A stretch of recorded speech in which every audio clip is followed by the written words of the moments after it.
they would always be like, why are you switching to architecture? It's just Would that offend people?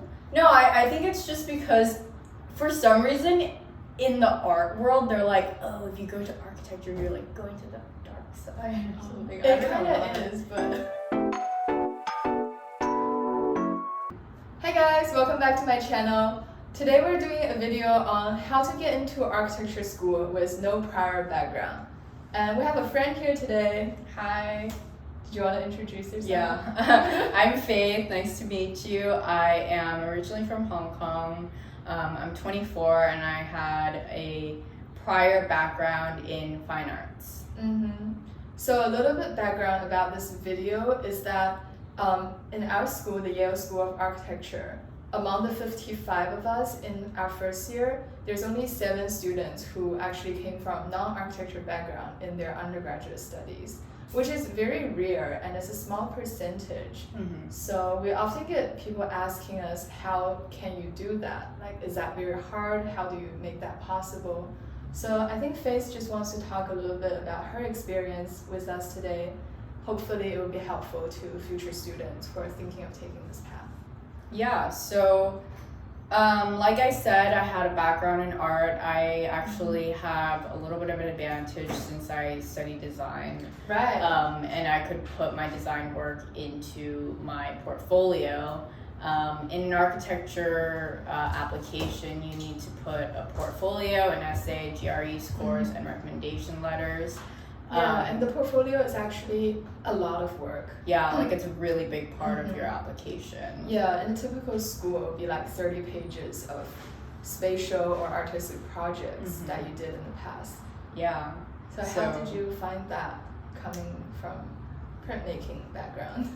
I mean, for me, honestly, it was really difficult because I literally had no idea what a portfolio was supposed to look like. And I didn't really have any friends who was doing what I was doing, like transferring from another background into architecture. Right. So it was definitely really difficult for me to get started. But what I did was essentially just look up portfolios on YSoA.com. It's great if you guys need that. But yeah, I looked at a bunch of examples and I just tried to include all my my favorite sort of more spatial, like installation type, sculpture type projects into my portfolio. And then I also did a course at 2 summer courses, one at Harvard's Graduate School of Design, and which I also did. Yeah, but in different years. And then I also did a summer course after I graduated with my school in Florence. But both of those programs didn't really teach me any sort of digital skills at all. Right, no computer, just hand-drawn. Yeah, everything was hand-drawn. But it definitely gave me a little taste of what architecture could be like. And so it helped me sort of visualize what to put in my portfolio. Definitely. And you'll be meeting lots of other students who are thinking of doing the same thing that you're doing. Yeah. Which I don't picture would be a large number in your undergrad. Definitely not. Right. Yeah. So after you got into Yale, when we started school together, did you feel like you were different from students with architecture background, or did you feel like it was very easy to catch up and blend in? I think my first semester was definitely really, really difficult. It was by far the most stressful just because I felt like I was constantly trying to catch up, or that I was at a disadvantage since I didn't know any technical skills. But thankfully there was a foundations program that kind of at least gave me an introduction into it. Right. Is that a program for only non-architecture background students? Yeah, I think it was. But there were a lot of people that's considered non-architecture background, even though they studied, even though they had a Bachelor of Arts. Yeah, or if they minored in architecture. So some of those people had a lot of digital skills and like knew what they were doing. Or if they worked before. Yeah, or if they worked. I had zero, nilch, nothing. That's amazing. So, Yeah. I mean, it was hard, stressful, but I think I managed. Of course. Right. So now that we've studied for a year already at Yale,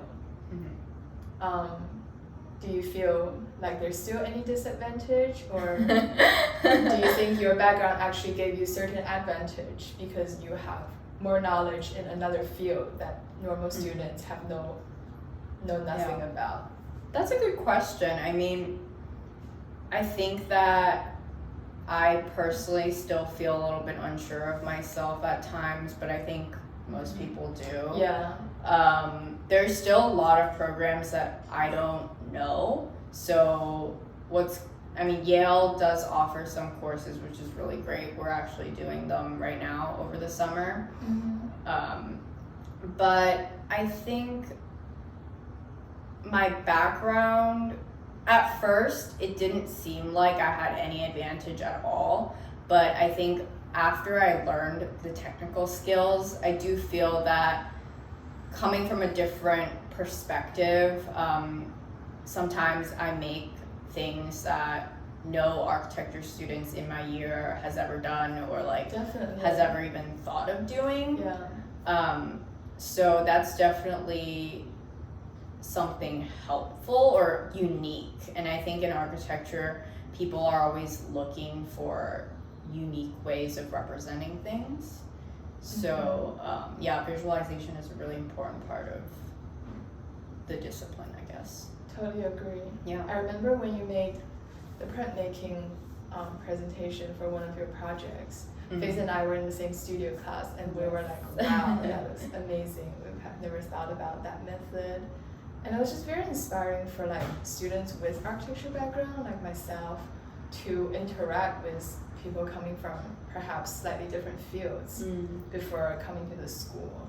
Because we tend to have a fixed mindset after a few years of study, even though we're not mature enough, but that's just how human minds tend to go.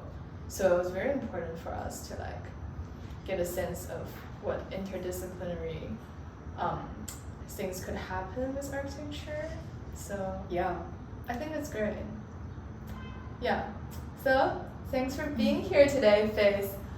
She's actually starting her own channel.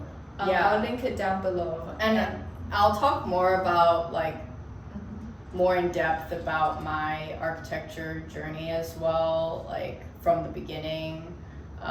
If people want to learn more about how exactly I did my portfolio, because it is way more complicated than we make it seem. Definitely. It's not just like 1, 2, 3, I'm done. You know, it takes a lot of editing, it's a lot of and effort and patience investment. and just learning. So make sure you guys check out Faith's channel. I will link it in the description down below. And comment and subscribe. Thanks for watching. Bye. Oh my goodness. We always do the bye at the same time.